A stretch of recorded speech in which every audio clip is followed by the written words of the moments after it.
TALK REWIND, a podcast series by Luxembourg Art Week. This series revisits the art talks that took place at the fair, where partners and guests explore key questions shaping contemporary artistic creation and the art market. New directions in surrounding areas.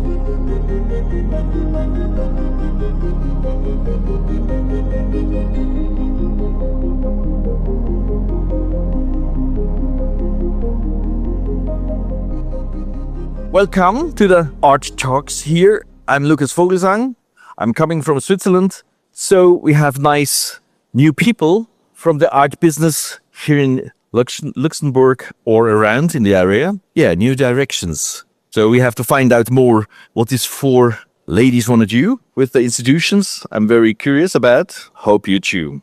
The big institutions we know, but the young institutions are always in focus right now. So Patricia Couvet, you are director of the Contemporary Art Center, Centre d'Art Contemporain La Synagogue de Delme, since June. In a way, it's quite the opposite of a huge institution like the others are representing. And Delme is a small town between Metz and Nancy. It's more or less 1 hour in the south. So you are not a collecting institution, I read. We are not. We are only like a art center, so we do not collect. We exhibit. We support artists with their projects, and we also do residency, amongst other things, with publication as well. Okay, I just wanted to ask, what are you doing? Are you just making researches, or what is your work in that center? What is your main focus on? As an art center, we produce projects and we support artists with their new projects. So we are located in a very specific context, let's say, because we are based in a former synagogue from the 19th century. So it's a synagogue with Orientalist style, which has been destroyed during the war, the Second World War, and rebuilt in a more modest way, let's say. And we are art centers since 35 years almost. So the first show was in 1993. It's a very interesting history because it's a project of people who wanted to do this art center there in the middle of the rural area, as you said, between Metz and Nancy. And so since 1993, we're doing shows. It sounds busy. How many people are working in your institution? Five. We are 5 people. So you're doing all at your own, or you have an army of helpers in the back? No, we don't. Well, that's the kind of, we are, let's say, in the landscape of the art center in France, let's say that we are a common organization. And who is paying all that? This is always the question when you have to do with art. The thing was, France still has the institutions with public money, let's say. So we are supported by different partners. The first one is the Ministry of Culture, because in 2019, we obtained the label Centre d'Art d'Intérêt National, so a CASSIN. So with the support, we have the main source is, let's say, the Ministry of Culture of France, then the regions of Grand Est, where we are based, Bérénice is as well. The department where we are, the Moselle, the city is also a big supporter.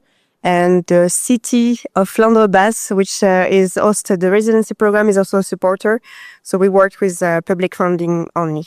I would like to continue with Florence Ostende. Hello. You are the head of the artistic department at MUDAM since April 24, the second biggest institution in Luxembourg. What is the focus of the museum in comparison to the National Museum, which we'll see after? And are you in a competition here on the place with the bigger or the smaller institutions? How do you see your position? Thank you. Hello, everyone. So MUDAM has been always thought and conceived as a museum of contemporary art, although its full name is somehow misleading because it's Musée d'Art Moderne Grand-Duc Jean. So we are showing contemporary art, so mainly from the 60s onward until today. And we are increasingly doing exhibitions, smaller exhibitions of modern art, but always in relation with contemporary art. that we like to think that we can bring history with a contemporary perspective. But our core mission is to be a contemporary art museum, which is why its other names like that we use is the Contemporary Art Museum of Luxembourg. And it's a collection that goes from the 70s onward approximately for the core of the work. And then we show art from the 60s onward. And I would say that we are not really competitors. We are supporters, we are collaborators, and we are complementary. We are not an encyclopedic museum. And we have a relatively small collection, 800 works, but all amazing works. And we are very lucky that this collection started already in the 90s. And it's quite unusual because the collection started 10 years before the museum opened. So the museum opened in 2006. So next year, all of you in this room are invited for a 20th anniversary in July, because that's when the museum story began with the IMP building that sits within the park. And this is mainly who we are. And I think we really complement each other. We sometimes have overlap in our collection. Tania has a beautiful collection display with contemporary artists from Luxembourg that we also collect. But we always look at our collections. We try to support artists in different ways. And there's never enough institutions, never enough, especially in the time we are. And actually, if you were talking a lot about big institutions and small institutions, and I would like to challenge that as well, because although we are a big museum, we are much younger than the beautiful Synagogue de Delme, which started much earlier its program. And if you listen to major directors of museums today, like Frances Morris from Tate Modern, the first thing she will tell you is that the future holds in small institutions, not in big museums, but small local institutions will be our future in the cultural ecosystem. So I think we owe a lot to that ecosystem, and we should always remain humble in who we are and always trying to think about how we can support each other, how we can redistribute our knowledge, our means, our skills and funding, and think about it in a different way. So that's a hope, at least. That sounds good. That's why I would say we miss for a moment the giant the institution and go to the FRAC, to Bérénice Saliou. Pardon. Since May, you are the director of the Fonds Régional d'Art Contemporaine, FRAC, at Champagne-Ardenne. Champagne-Ardenne. FRAC are very French things, but you can explain that probably better. So what are you doing there? Pretty much everything. I think I'm sitting next to my colleagues here, and FRAC might be exactly at the middle of what my colleagues are doing. So yes, it's a very French model. It's a model that was thought to be a tool for decentralization, and it was created more than 40 years ago. The FRAC Champagne-Ardenne was born in 1984, so 41 years, but it's not a competition either. So what's a FRAC? Basically, the main mission of a FRAC is to have a collection, to build a collection, and to make this collection travel. It's a very lively organism, that's a FRAC. Everywhere people are, and especially if these people are a bit far away of the cultural realm, we go. And we go through lending our collection, through organizing exhibitions, through organizing education moments and actions. Its starting point is always the collection. At FRAC Champagne-Ardenne, we have about 1,000 works. Every year, this collection is expanding, but our storage is not, which is an issue somehow. And so what is the difference between a FRAC and a museum? Well, the difference is that a museum will usually show its works within its own walls. That's usually what's going on. But our collection is nomadic. It goes everywhere, which means we are also lowering somehow our expectations in terms of, standards of hygrometry, climate, and so on, because we want the works to be accessible everywhere. And what is our difference, between an art center and the FRAC? is that, well, art centers don't have collections. But we also do exhibitions in our own walls, which are not from the collection. So we also support artists. We can also make residencies and we can also make publication. So you see, it's pretty much everything. But our main mission is really to go in hospitals, in schools, in youth houses, even in jail. At Trac Champagne-Ardenne, we do have projects in jail. So it's very wide. Good. So we come to the giant. Tania Brugnoni, since this year you are leading the Musée National d'Archéologie, d'Histoire et d'Art, MNAHA. I love that, MNAHA. with a staff of 130 people. Real compromises National Museum Veschmaat, das Musée Drei Echelen, and the Reimervilla Echternach. You have also a fortress and an archive. So, Two. Yeah. Okay. Where would you locate your institution in the cultural context of Lux? I mean, as you said, we are the biggest cultural institution in Luxembourg with a lot of different kind of missions. And basically, we have a bigger impact as we have our encyclopedic.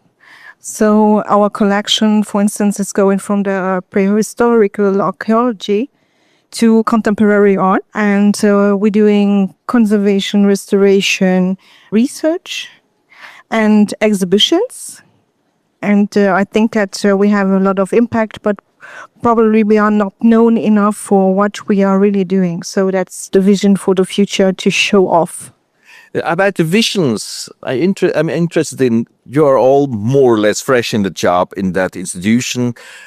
What do you have? What kind of visions do you have? What is your dream? What you would like to change? I don't know. If you start a job like this in a museum, if you can do something, sure, in the beginning you have the program which is prepared already. You have to continue the work which was there. But then you have an idea what you want to move, probably. Just very quickly, my vision is that I would have the means to fulfill my vision. No, I mean, thank you, Florence, as well, to go beyond a bit these binaries of big institutions, small institutions, because it's a whole ecosystem that work together. And I think it works also very well in this Grande Région, as we said, across Luxembourg and France. But the vision, I mean, I think if I follow as well Bérénice and this idea of decentralizations that, for example, in France, is questions or political questions for many years, is that it's being fulfilled in a way. Because we work in the small institutions, but we are part of this ecosystem. We support artists with producing their work and like helping also with the diffusions of this work. So having this real decentralizations of the means, but also of possibility to act in France without having to go through Paris all the time would be a great deal, I think. It's funny because the other day we had a workshop at the museum with a team and we had to kind of imagine what a Google review of our museum could sound like in 5 years' time. So that review sounded like, I love going to museum. I don't feel intimidated at all by this museum. I can feel I can push the door. I find very easily this museum. It's so easy to access. I'm around and I play in the park and there are so many things happening in the museum. I feel I can bring my friends over for a party of a night and fun and art, equally fun and art, as you notice. And that there's always a very diverse program and I can bring as much my parents that I can bring my friends or very small children. And that in a nutshell says that our vision and our dream is to more people pushing that door. And I think maybe that is something we might all share in some ways, that the museum still feels an intimidated place. On one way, surveys are saying that there's never been so much appetite for culture, that culture is becoming mainstream. It's so predominant on social media and, it has a very strong soft power. But on the other end, since COVID, our numbers have massively dropped as well. And we need to find new ways to not only recover or find new ways to gain this audience, but also for instance, at Mudam, we have a very intimidating architecture. It's a beautiful architecture, but it's a white palace, and you could feel very intimidated. The door is very large. It feels like entering a bank, and we want so much to feel people connected to that building in a different way. So I think really all starts in the door. We're constantly thinking, how can we rethink our lobby?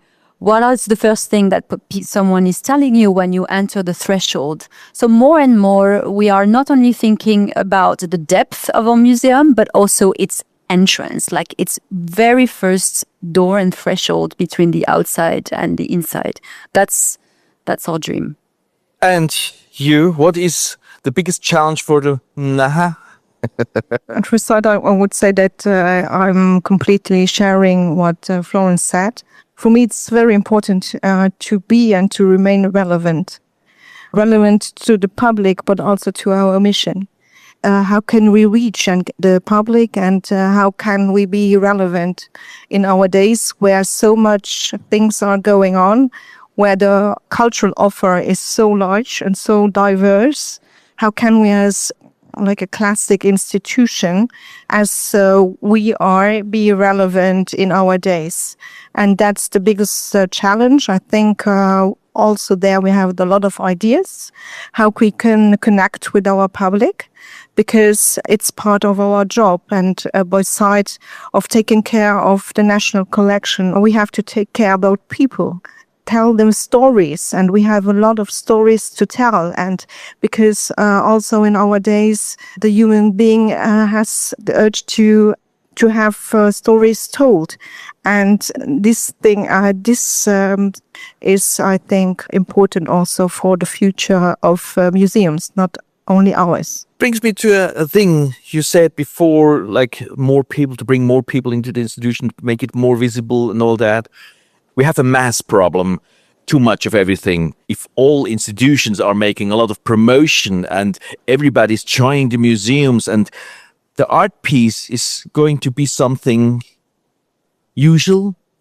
In the beginning, we want to have this publicity and all that, but if we have too many people, if there are too many social media posts in a way, isn't there the danger that it's too overwhelming and people are losing in the end the worth of the art, what it could be or what it is? I can't agree with that, because one thing is to tell the story and using also social media, but we are the only ones who have the original. So we have the objects, we have the things that you want and you can't touch, but basically you would be able to touch. It's the only place they are. A painting, you can't only see it in one museum or in the other. And so we have the original ones. We have the physical part of the story. And so we are going to be relevant also in the future. And social media is only an instrument to tell the story around the object, around the artwork. I mean, in Switzerland, we have 1,111 or 12 museums which are supported by the government. I mean, we are a small country. We have 1,100 museums. Which one I want to go to see? And I have a little bit the fear that if we support or if we push too much the art institutions, it can happen in that way, that they are irrelevant in the society in the end. Maybe I'll link this question with your previous question. Basically, FRAX, they do a lot. They have very devoted teams that work on an everyday basis to fulfill a vision. And this vision is to really believe in art and in the art's capacity and power to transform the society somehow, just because it allows the artists and the people who relate to art to exist and relate to the world another way, a way which is more free and which is a bit away from all these diktats that we all know, and all these things that are escaping from our will and power. So I think art is extremely important, and people who are holding this mission are doing it with a lot of energy, will, and belief and faith.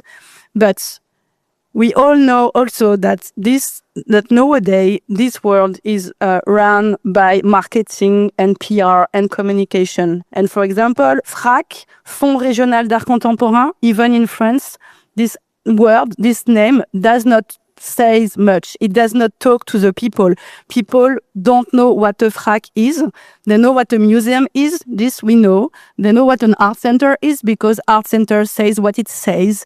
But FRAC, who does it talk to? Nobody. So we have a mission of getting people to know exactly what we are doing. Otherwise, we know exactly what's going on. We don't exist. And when we don't exist, then we have funding cuts and then you can disappear. So PR and communication are extremely important today. If I may add to maybe your previous questions about maybe a way of like art commodification, but for us, for like an art center, we exist anyway in the margin in a way that we are small, we are in the countryside, and that's extremely important because we see what is happening as also now, change of politics. But people comes to us also like locals, as international people passing by.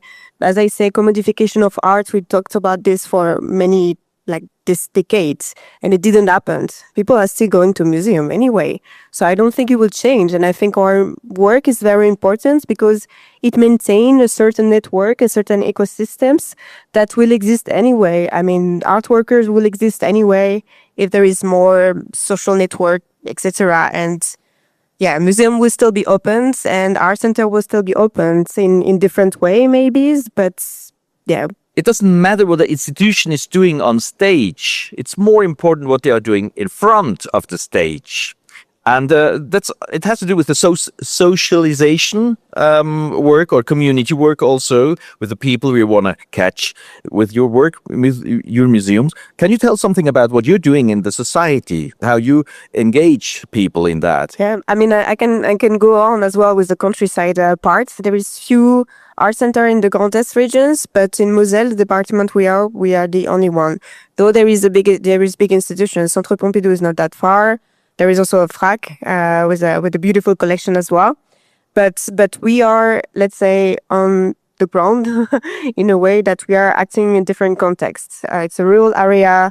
There is a school behind with like a specific time with visual arts, and we help them after the schools. They come to the atelier, they come back, they come to visit the art center. So this aspect is very important. Like it's one of the first things that institutions are also doing is sensibilizations to contemporary arts and sensibilizations to museums. And I hope that the kids that comes to the art center will go after to FRAC and to museums. So that's a very like practical way. And of course, the exhibition in itself are a way of socializations. Like you go to an institutions and then we support discussion around these exhibitions by guided tour, workshops, but also events. So this, let's say, meetings between the one art scenes and the public is anyway parts and core for small institutions that we are, because we are located not in a center, but more in the, as we call, peripheries. There's a recent survey that was published on culture in Luxembourg, and it was very interesting to see that 80% of people in Luxembourg think culture is very important to them. Important and very important to them. However, what that survey has shown is that the culture is not equal in the 12 cantons of Luxembourg, especially in the north. And so at MUDAM, we are next year launching an exhibition that will bring works of our collection all across the 12 cantons of Luxembourg. It will be called Dodeca 12. It will be a way of not only bringing people together, making sure that everyone in Luxembourg feels that collection belongs to them, but also thinking that there is a wider sense of community. So that's a kind of example of something coming up. Well, what we're doing besides the interaction with the public, like mediation workshops, guided tours, etc., caring about the collections for our future generations. And it's also very important. We are writing the history, the art history of yesterday and conserving it for the future. Not only the physical part, but also doing research. And that's something that we are doing for the society without a big interaction with the society. But it's like a big mission. It is very important that we had a lot of staff on it working for the preservation of the collection and the history and the art history of Luxembourg, for instance, but not only. And as for us, the relationship between the artwork and the audiences is really at the core of our concerns. So we multiply the possibilities of encounters between the artworks and the people and all sorts of people, because audience is a very abstract kind of concept. So whom are we actually really addressing, and how and why? So this is the question we ask ourselves on an everyday basis. And so basically, we devoted a whole space, which used to be an exhibition space, but there has been a public and citizen kind of consulting that ended up transforming this exhibition space into a kind of lobby where the mission of the FRAC is explained, where you can see a map where all the works have been traveling this year, where there is a corner for the babies, where we can do workshops, and you can play with the collection, and you can have a look at our storage, and so on. And then again, last year, I think we had more than 23 outreach shows, not to mention all the actions that we did as artist residencies in school. For example, we are going to have a show in a few days that is going to open at FRAC, and that is being curated by the young people, secondary school, because they've been working the whole year long from the collections, though they are being curators themselves, and they are also showing the works that they've been creating. And also we travel everywhere. We go with videos, 1 hour, one artwork, because videos are easy to show in every types of context. So we do that every day. Every day the team is on the road doing everything that they can, make this connection between the people and the artwork alive and possible, and see where it leads us. But this socialization has also another aspect, and this is the second part now, or the last thing we were going to talk is about. Everywhere in the Western world, we see the rise of nationalists, racist, culture hostile tendencies. So my question is, how do you work with these tendencies in your institutions? What do you think? Well, I think there is a rise of fascism in Europe, that's for sure. So we'll talk about, again, ecosystems. That as director of institutions, there is a necessity to be clear on what we need to defend. And what we need to defend is democracy. It's the possibility for everyone to have a right to speak as well. So talking about this ecosystem is, I would say, is to really be in solidarity with each other against the rise of fascism in Europe. I think we commit our strength and all our energy to be, faithful to our mission as museums. And we try to collect bravely, to bring works and artists who are not necessarily afraid to remain silent. It's all about offering the space for the dialogue within your institution. If you're not bringing the right level of contextualization, of interpretation, or space for a dialogue here, then there is a problem that this kind of tendencies might hold. But if you are able not only to show an art you believe in, but also hold a place for discussion with it, I think there we fulfill our mission as museums. Yes, I think museums, art centers, FRACs, whatever, are a place for peaceful debate and dialogue. I think it's a very important part of the society that we can address all sorts of topics from a very peaceful perspective, and that different opinion can actually emerge and disagreement can emerge, but it's okay because everyone doesn't have to agree. And it's important that some differences actually have the ability to express. That's the first thing. And for the second thing, the rise of fascism, yes, it's happening. It's very worrying. Our premises, they are lended to us by the city of Reims because we are in Reims.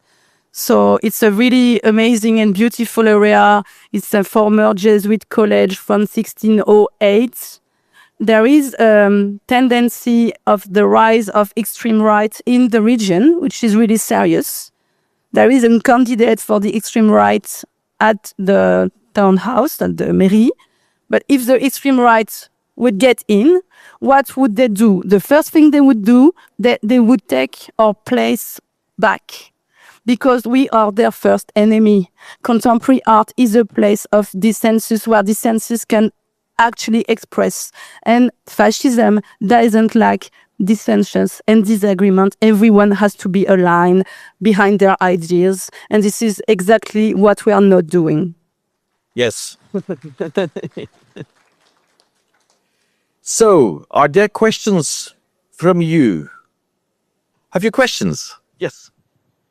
Hello, just a few questions about the collection or the artists you are working with. Are you specifically looking into specific scenes or thematics that you want to show or to collect in your different institutions, depending if you are collecting or producing? I can start. I mean, of course, as a curator, as a director, you have your own interest. But I mean, I just arrived like a few months ago. So let's see if at some point I arrive at some point that I show something that I don't like, but I think that makes sense to the context.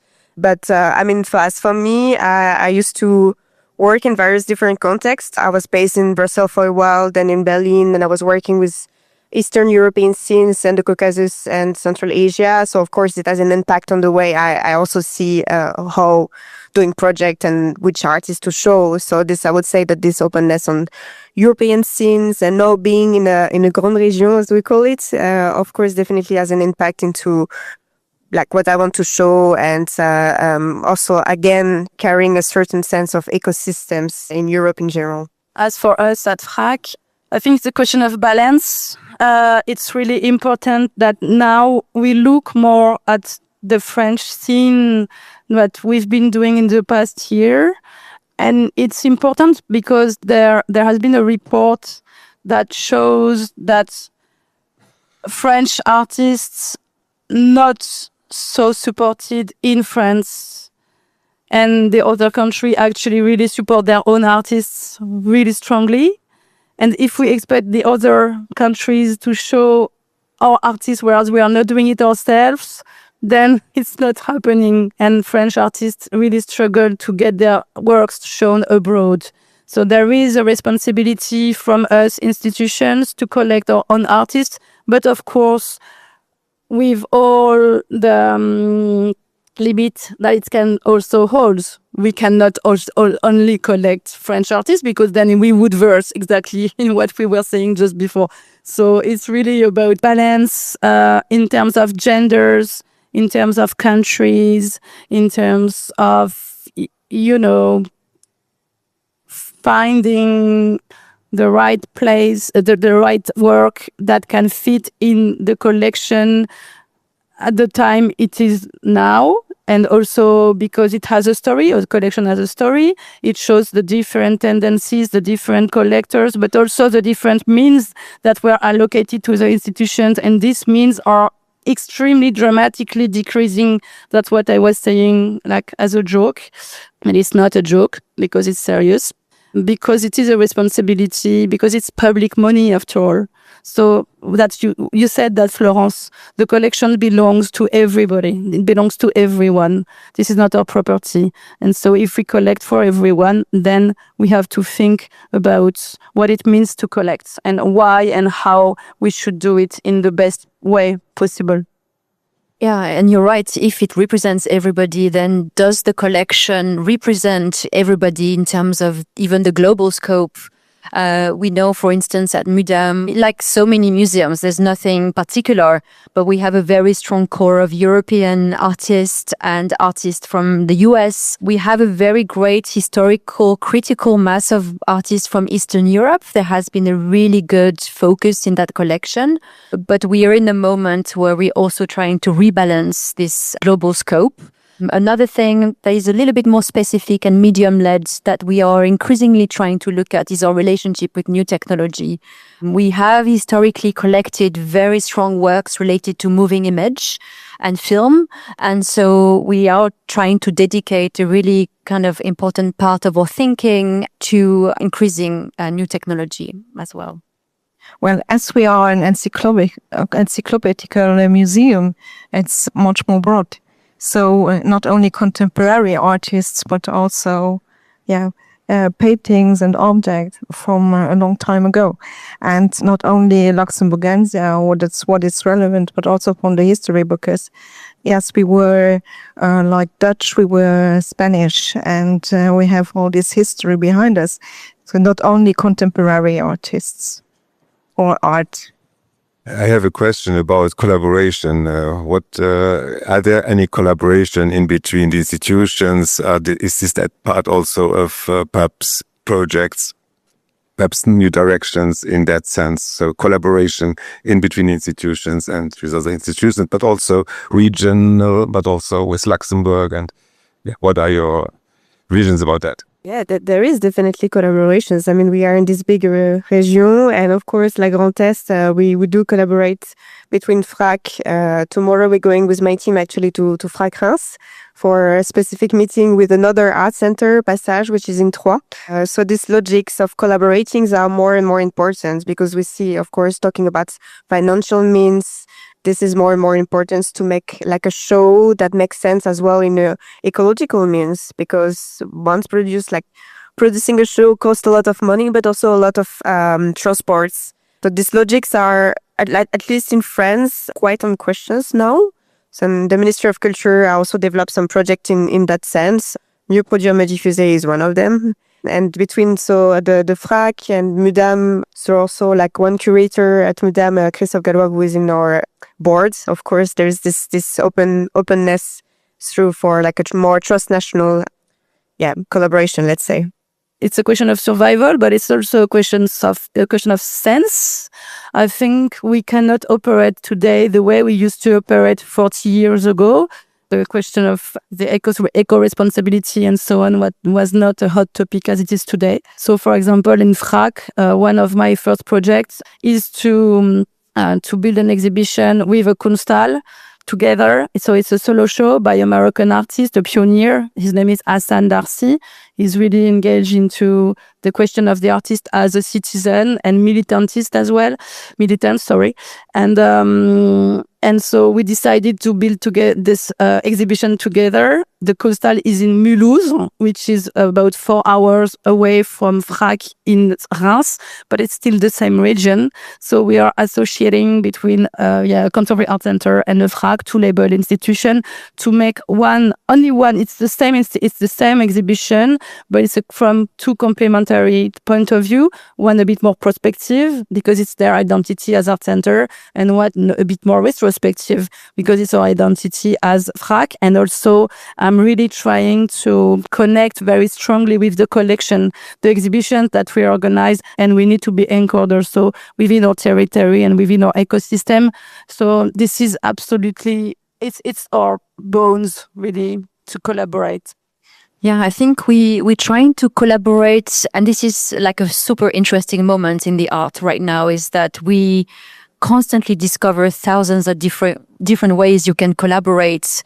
Let's take the example of touring shows. We're in such an interesting moment where touring shows doesn't mean I'm going to take your show and I'm going to show it exactly how it was. And then it's going to tour to another place, and then it's going to tour to another place, and there the story is over.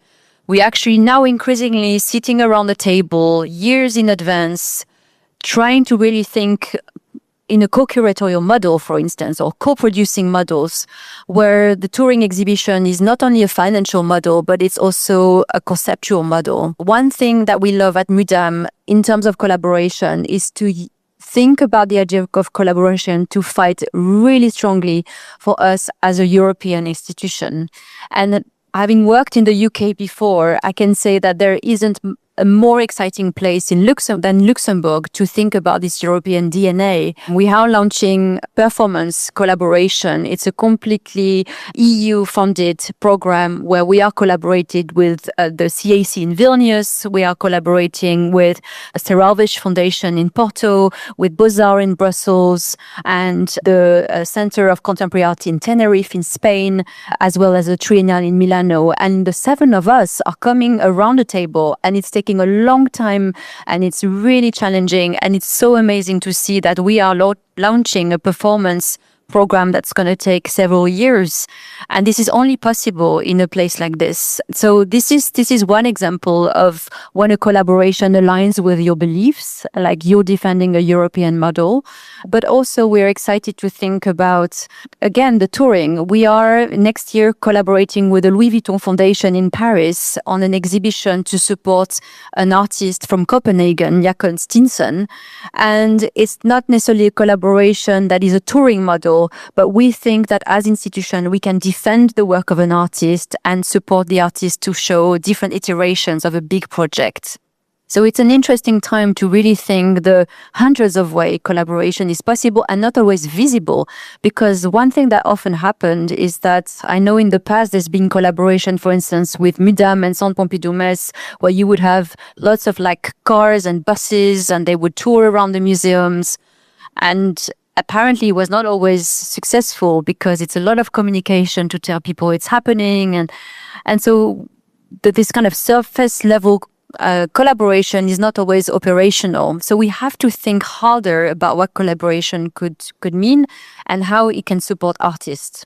Well, after all this, we borrow, we lend, we collaborate, we do research internationally, and we swap collections. As only to pick up one interesting exhibition for the next year, we swap the collection from the part of the Impressionism art collection of the Rau collection from the Art Museum to Luxembourg. The exhibition is going to have the name from Renoir to Monet.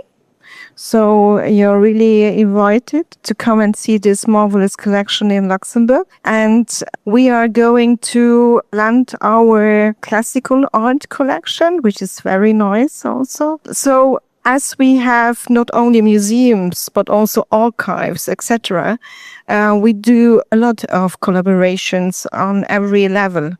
And it's very important since the beginning of the Musée d'État and still going on. So yes, it's an important part, only because I see our partner from Let's Arles next year, where we are going to collaborate between Mudam, Let's Arles, Café Crème, etc., and CNR, which is another public institution. This is collaborations where we are bringing Luxembourgish concepts or exhibitions also to France. And we're doing that on a regular basis. Anything else burning? No? So I will say thank you that you were here speaking for us. And thank you that you were listening. And Art Weeks are continuing. So see you next year.